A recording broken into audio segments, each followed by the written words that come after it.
Hello friends, this is Kavyanjali from Kavya's English class. Today I have come with a new poem named A Thunderstorm. A Thunderstorm written by Emily Dickinson. Her full name is Emily Elizabeth Dickinson. Actually, she was an American poet, little known during her life. She has since been regarded as one of the most important figures in American poetry, and this is one of her great work. So let's start this poem, children. A Thunderstorm. The wind began to rock the grass with threatening tunes and low. He flung a menace at the earth, a menace at the sky. The leaves unhooked themselves from trees and started all aboard. The dust did scoop itself like hands and throw away the road. The wagons quickened on the streets, the thunder hurried slow, the lightning showed a yellow beak and then a livid claw. The birds put up the bars to nest, the cattle fled to barns. There came one drop of giant rain, and then, as if the hands that held the dams had parted whole, the waters wrecked the sky. But overlooked my father's house, just quartering a tree.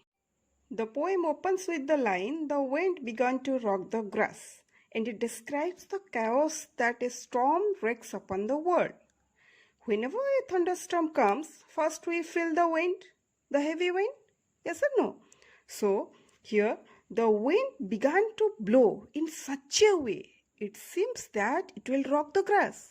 With threatening tunes and low voice, the wind began to rock the grass. The wind started blowing in such a way, it seems that it will rock the grass. And with what? With threatening tunes and low voice. Okay, he flung a menace at the earth, a menace at the sky. Here, children, he. The poet has told he for whom? For the wind. Here, one literary device the poet has used, that is called personification. Personification. Here the poet has used personification. See, personification is the representation of an abstract quality in human form. Okay, non-human things are given with human characteristics to create interesting imagery. So this is the personification the poet has used. He flung a menace at the earth. The wind. Flung here means to throw. The wind threw a menace. Menace means what? Menace, it's a threat. It's a warning. It's the warning for serious damage. Okay, here the wind is threatening. The wind is throwing a menace at the earth. Not only at the earth, at the sky also. Okay, here this word is used twice, menace. So when the word is repeated in a poem, that means more than once. That is called, it has used the literary device repetition, because a single word is used twice. And here one more literary device he has used in threatening tunes. T sound is repeated here. When a letter is repeatedly used, that is called alliteration. That is called alliteration. But when a word is repeatedly used, that is called repetition. Okay, so children, let's move to the second paragraph. The leaves unhooked themselves from trees and started all aboard.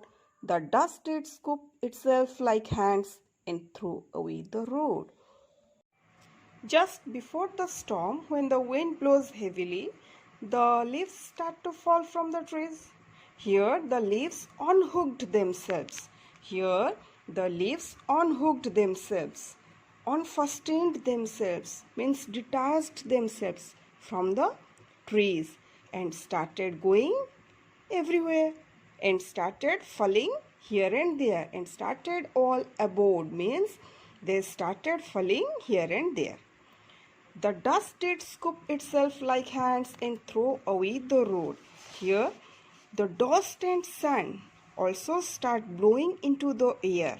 Okay, here the dust and sand start blowing into the air and get scattered on roads and almost everywhere. And it seems that the roads as if somebody is throwing it with the hands. The storm is so heavy that it throws away the road.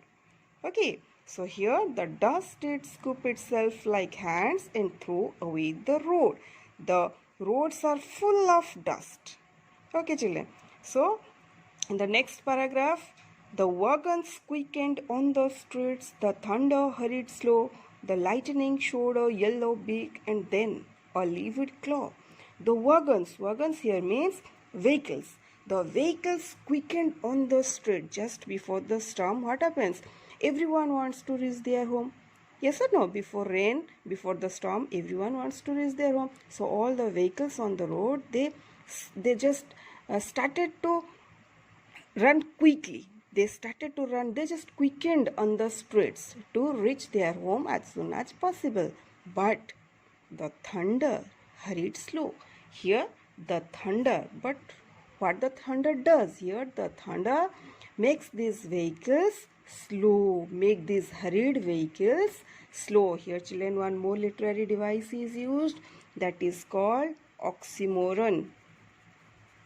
Okay, the poet has used one more literary device, that is oxymoron. Here the thunder is making these hurried vehicles slow. The lightning showed a yellow beak and then a livid claw. Here the lightning is described as a yellow beak. Here one more literary device is used, that is called metaphor. The poet has compared the power of lightning, the effect of lightning, and how it looks. The lightning is showing what? A yellow beak. So here a beak, we find beak in the birds only. So here the claws, beak, all these two things describes, or it brings a picture of a bird. We can say of an eagle. Okay, the lightning showed a yellow beak and then a vivid claw. Then a livid claw. Let's move to the next paragraph, children. The birds put up the burst to nest, the cattle fled to barns. There came one drop of giant rain, and then, as if the hands, here connected to the first line of the last paragraph.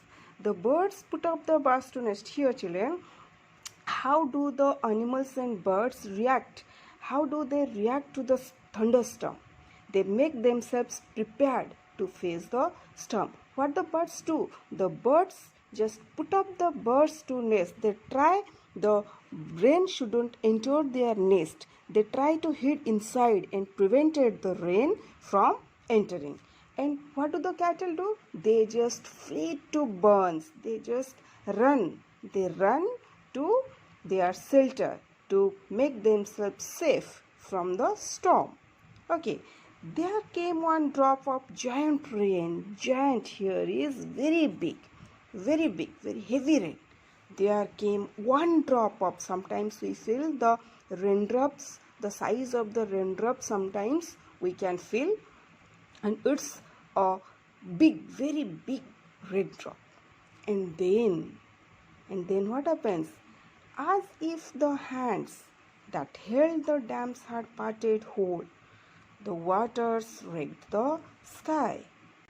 Here the floodgates or dams are opened, and after that single drop of giant rain, the downpour arrives, wrecking not only the land but the sky, changing the appearance of the dark cloud. This destruction, the thunderstorm has overlooked her father's house. Whose father's house? The poet's father's house. Okay, and overlooked here, overlooked means spared. Overlooked means spared.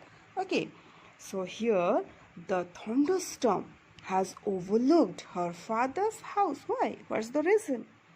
The thunderstorm destroyed everything. The poet has described the destructive part of the poem as the thunderstorm is describing as very destructive, but in this line the poet has told thunderstorm has overlooked or spared her father's house. It's because he has planted a tree.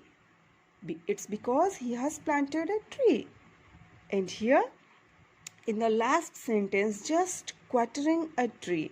In the last line, just quartering a tree, the tree, this word, actually this word is giving all the answer of this destructive nature.